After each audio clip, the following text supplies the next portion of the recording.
We have two of our elephants joining us this afternoon for some training. Does anyone know the names of these two elephants? Billy! So these two elephants are Jake and Chuck. Oh, we've never Jake seen them is before. The boy that is closest to me. The best way to tell him apart is both of his ears are going to fold backwards. And then Chuck is the boy that's furthest from me. Both of his ears are going to fold up forward. So those are the best ways to tell them apart from each other and from other. Woo! Good job, Chuck. I think that deserves a round of applause.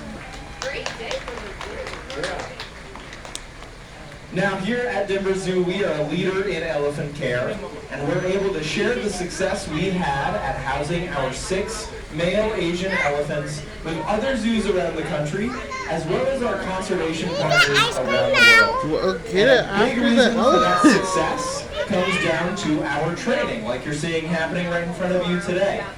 Here at the zoo, we use a style of training called operant conditioning with a focus on positive reinforcement, which is a lot of big words. I'm going to break it down a little bit.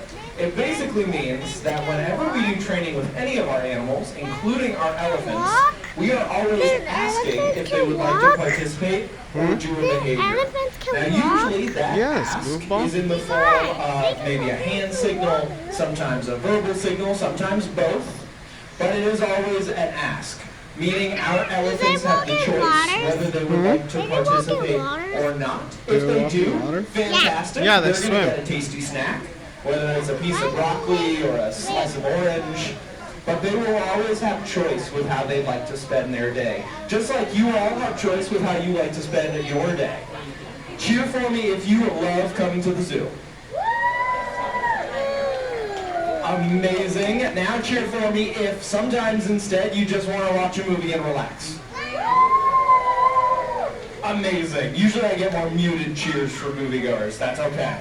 So just like you get the choice with how you'd like to spend your day, whether it's at the zoo or it's relaxing watching a movie, our elephants have that same choice. Whether they want to come down to the peninsula, do some training, maybe they just want to hang back, relax, and munch down on some hay. It is always up to them. But training is pretty important for a few reasons. One is it's great exercise for our elephants. Jake and Chuck get to come down to the peninsula, move their big muscles and joints around, and do a lot of behaviors that we see naturally in Asian elephants as they move around their habitat or are looking for food. Another really important part of our training is it allows our animals to participate in their own So that behavior that Jake just did, where he lifted his foot, is an excellent example of him participating in his own health care. Our animal care specialist could get a closer look at things like his feet and see how his muscles and joints are moving around and making sure that overall he's a happy and healthy elephant. Because it's not very easy to get an elephant to the vet, as I'm sure you can imagine. Not as easy as it would be for a dog or a cat. So it's very important that our elephants can voluntarily participate in their own veterinary care. Amazing. So we can get a great look at Jake's foot there, making sure that he's nice and healthy. Now along with those behaviors, they're also trained for longer procedures. So if they need to go into the elephant dentist to get a tusk trim, or maybe get an elephant pedicure to make sure their feet are healthy, or even longer procedures like blood draws. Blood draws are especially important for our elephants because of a certain viral disease called EEHV. This is a disease that has been documented in both human care and in their native range, and is something that can come up pretty suddenly and is particularly dangerous for younger elephants, like many of those we have here at the zoo. So regular blood draws to screen for EEHV is very important. Make sure we can catch it early on if possible and go ahead with treatment. Now the best way to treat EEHV is actually through a plasma donation or plasma transfusion. Give me a thumbs up if you've heard of plasma before. Okay, I'm seeing some thumbs. If you haven't, that's totally fine. But just like you might have gone to donate blood or plasma at a clinic, our elephants can do the exact same thing. Now, a plasma donation takes quite a bit longer than a regular blood draw. Usually about 30 minutes per session. And remember that this is always voluntary. So our elephants can walk away at any point during these sessions. So the fact that they stand still for about half an hour while they donate their plasma just shows the relationship and the trust that they've built with their animal care staff. Now let's give Jake and Chuck a big round of applause for donating their plasma, Auto. for being elephant heroes. Amazing, good job, Jake. Nice. Now these are just 2 of our 6 male Asian elephants here at Toyota Elephant Passage, which creates what we call a loose bachelor herd. Now if you've seen herds of elephants maybe on a documentary, those are what are called matriarchal herds, which means that they're led by a dominant female and made up of other females and their babies. But when male elephants get to be around 6 to 9 years old, they are actually going to go off on their own. They'll leave the herd, but occasionally meet up with other boys to create these loose bachelor herds, usually for short periods of time. So it's very important for our boys that they get both their social time with a buddy, but also their time away from friends, on their own, just like us. Raise your hand for me if all day, every single day, you want to spend time with friends and family. Okay, I'm seeing some hands. If you raised your hand, you are far more social than I am. If you didn't raise your hand, it's probably because, like our elephants, you maybe need some independent time. Some time away from friends and family. For our elephants, over their 10 acres of habitat space, we have all the facilities required to meet all of their social needs, whether they want to be with a buddy like Jake and Chuck here, or they want to be on their own.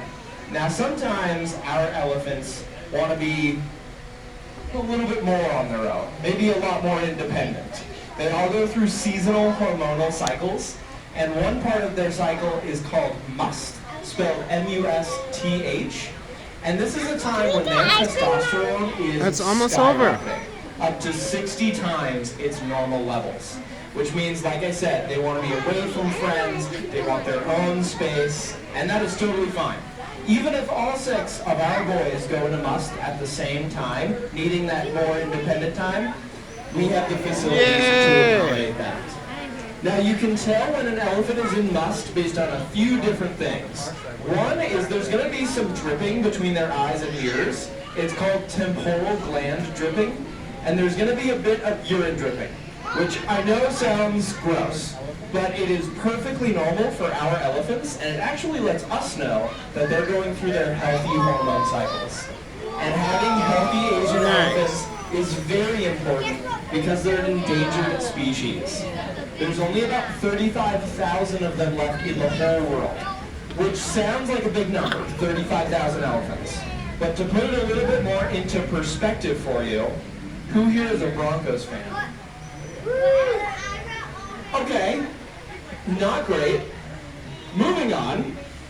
Whether it was for a Broncos game or maybe another event, if you've been to the stadium here in Denver, that stadium holds about 77,000 people.